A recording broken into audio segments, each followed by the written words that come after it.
सोच के देखिए क्या होता है जब एक पूरा देश अपने ही राजा के खिलाफ हो जाए। आज हम फ्रांसीसी क्रांति की उसी विस्फोटक शुरुआत को समझने वाले हैं। वो पल जब हजारों आम लोगों का गुस्सा सड़कों पर उतरा और उन्होंने इतिहास को हमेशा के लिए बदल दिया। चलिए शुरू करते हैं। तो इस कहानी की शुरुआत होती है 14 जुलाई 1789 की सुबह से। पेरिस शहर की हवा में ना एक अजीब सा डर था, एक बेचैनी थी। हर तरफ एक अनजानी सी दहशत का माहौल, मतलब जैसे कुछ बहुत बड़ा और भयानक होने वाला हो। और तभी एक अफवाह फैलती है, एक ऐसी अफवाह जिसने मानो बारूद में चिंगारी लगा दी हो।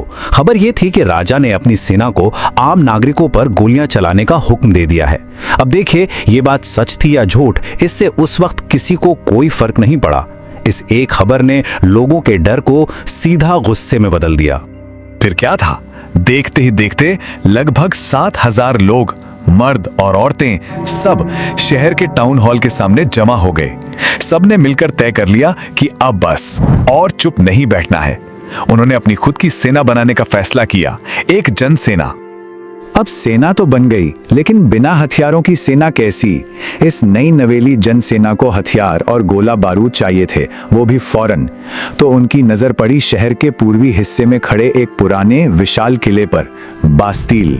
और खबर पक्की थी कि वहां हथियारों का एक बहुत बड़ा जखीरा है। लेकिन बास्तील सिर्फ एक किला नहीं था, नहीं, वो राजा की बेलगाम, उसकी जालिम ताकत का सबसे बड़ा, सबसे घिनौना प्रतीक था। लोग उससे नफरत करते थे। इसलिए बास्तील पर हमला सिर्फ हथियारों की लूट नहीं थी, बल्कि ये तो जुल्म की सत्ता को एक सीधी चुनौती थी। तो सवाल यही उठता है कि आखिर नौबत यहां तक पहुंची कैसे? मतलब एक पूरा का पूरा समाज उस मोड़ पर कैसे आ गया जहां हजारों लोग एक शाही किले पर धावा बोलने के लिए अपनी जान दांव पर लगाने को तैयार थे? इसका जवाब जानने के लिए चलिए वक्त में थोड़ा पीछे चलते हैं। तो बात है साल 1774 की, जब बूर्बो राजवंश का लुई 16वां फ्रांस की गद्दी पर बैठा और उसे विरासत में एक ऐसा साम्राज्य मिला जो बाहर से तो बहुत आलीशान दिखता था, पर अंदर से पूरी तरह खोखला हो चुका था। यह प्राचीन राजतंत्र का दौर था जो अब अपने अंत के बहुत करीब था। लुई 16वें को जब गद्दी मिली ना, तो शाही खजाना बिल्कुल खाली मिला। वजहें कई थी। सालों से चले आ रहे महंगे युद्ध, वर्साई के शीश महल की बेहिसाब शानो शौकत और एक बहुत बड़ा फैसला, अमेरिकी क्रांति में ब्रिटेन के खिलाफ जाकर अमेरिका की मदद करना। इन सब ने मिलकर फ्रांस को दिवालिया होने की कगार पर पहुंचा दिया था। और ये कर्ज कोई छोटा मोटा कर्ज नहीं था। ये आंकड़े वाकई चौंकाने वाले थे। सिर्फ अमेरिकी युद्ध की वजह से फ्रांस पर 10 अरब लिवरे से भी ज्यादा का नया कर्ज चढ़ गया। सोचिए, सरकार अपने बजट का एक बहुत बड़ा हिस्सा सिर्फ इस कर्ज का ब्याज चुकाने में खर्च कर रही थी।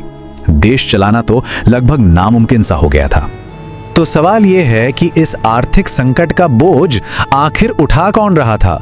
देखिए, उस वक्त फ्रांसीसी समाज 3 वर्गों या एस्टेट्स में बटा हुआ था और यह बंटवारा बेहद अन्यायपूर्ण था। पहले 2 एस्टेट्स यानी पादरी और शाही खानदान के लोग, ये आबादी के महज 3% थे, लेकिन देश की 35% जमीन के मालिक थे।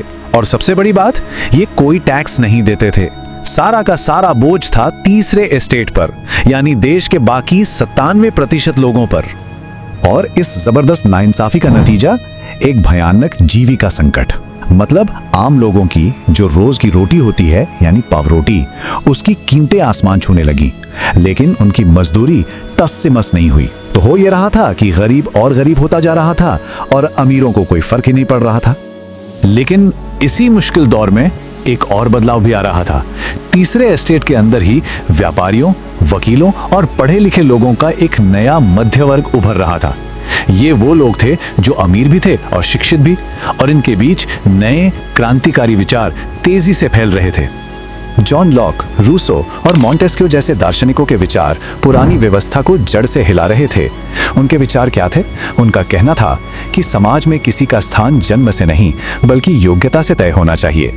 सरकार कोई राजा की जागीर नहीं, बल्कि जनता और उनके नुमाइंदों के बीच एक समझौता होनी चाहिए। और ताकत किसी एक हाथ में नहीं, बल्कि विधायी, कार्यकारी और न्यायिक, इन 3 हिस्सों में बटी होनी चाहिए। और ये सिर्फ किताबी बातें नहीं थीं। अटलांटिक के उस पार अमेरिका में हुई क्रांति ने यह साबित कर दिया था कि इन विचारों को हकीकत में बदला जा सकता है। अमेरिकी संविधान और उसमें हर नागरिक को अधिकारों की जो गारंटी दी गई थी, वो फ्रांस के लोगों के लिए प्रेरणा का एक बहुत बड़ा स्रोत बन गई। तो अब वापस आते हैं राजा लुई पर।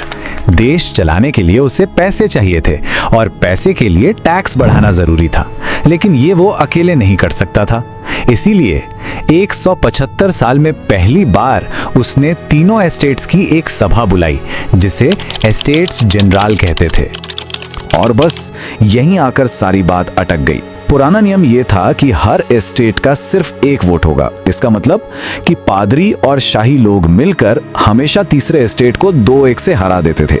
लेकिन इस बार तीसरे एस्टेट ने साफ कह दिया कि हर सदस्य को एक वोट का हक मिलना चाहिए। अब वो बराबरी चाहते थे। राजा ने उनकी मांग मानने से साफ इनकार कर दिया और इसके जवाब में तीसरे एस्टेट के प्रतिनिधि सभा भवन से बाहर निकल गए और पास के एक इंडोर टेनिस कोर्ट में जमा हुए। वहां उन्होंने खुद को नेशनल असेंबली घोषित किया और एक ऐतिहासिक शपथ ली कि जब तक वो फ्रांस के लिए एक नया संविधान नहीं बना लेते, वो वहां से नहीं हटेंगे। तो अब तस्वीर देखिए, एक तरफ वर्साई के महलों में राजनीतिक जंग छिड़ी थी और दूसरी तरफ पेरिस की भूखी प्यासी जनता का गुस्सा उबाल मार रहा था। ये दोनों चिंगारियां अब मिलकर एक ऐसी आग बनने वाली थीं जो सब कुछ बदल कर रख देने वाली थीं। और फिर घटनाएं बिजली की रफ्तार से घटी। सोचिए, 5 मई को सभा शुरू होती है, 20 जून को टेनिस कोर्ट की शपथ ली जाती है, 14 जुलाई को बास्तील पर धावा बोल दिया जाता है और सिर्फ कुछ हफ्तों बाद 4 अगस्त को सदियों से चली आ रही सामंती व्यवस्था को ही खत्म कर दिया जाता है। फ्रांस कुछ ही हफ्तों के अंदर पूरी तरह से बदल रहा था। बास्तील के गिरने और पूरे देश में किसानों के विद्रोह की खबर ने राजा को हिला कर रख दिया। लुई 16वें के पास अब झुकने के अलावा कोई और रास्ता नहीं बचा था। उसे आखिरकार नेशनल असेंबली को मान्यता देनी ही पड़ी। 4 अगस्त की रात को जो हुआ वो सचमुच इंकलाब था। असेंबली ने एक ही झटके में सामंती व्यवस्था खत्म कर दी, पादरियों के सारे विशेषाधिकार छीन लिए, धार्मिक टैक्स खत्म कर दिए और चर्च की सारी जमीनें जब्त कर लीं। हजारों साल पुराना ढांचा एक ही रात में ढह गया। और 1791 तक नेशनल असेंबली ने फ्रांस का नया संविधान तैयार कर भी लिया। अब फ्रांस एक संवैधानिक राजतंत्र बन चुका था। राजा की ताकत अब कानून के दायरे में थी और उसे विधायिका, कार्यपालिका और न्यायपालिका के बीच बांट दिया गया था। इस नए संविधान की बुनियाद एक बेहद शक्तिशाली विचार पर टिकी थी, नैसर्गिक अधिकार। इसका मतलब था कि हर इंसान जन्म से ही कुछ अधिकारों के साथ पैदा होता है। जीवन का अधिकार, आजादी का अधिकार और कानून के सामने बराबरी का अधिकार। और अब राज्य का काम इन अधिकारों की रक्षा करना था, ना कि उन्हें कुचलना। तो राजा की ताकत टूट चुकी थी। नागरिकों के पास अधिकारों का एक नया घोषणा पत्र था। तो क्या क्रांति यहीं खत्म हो गई या ये तो सिर्फ एक शुरुआत थी? ये वो सवाल है जो आने वाले कई सालों तक सिर्फ फ्रांस को ही नहीं बल्कि पूरी दुनिया को झकझोरने वाला था।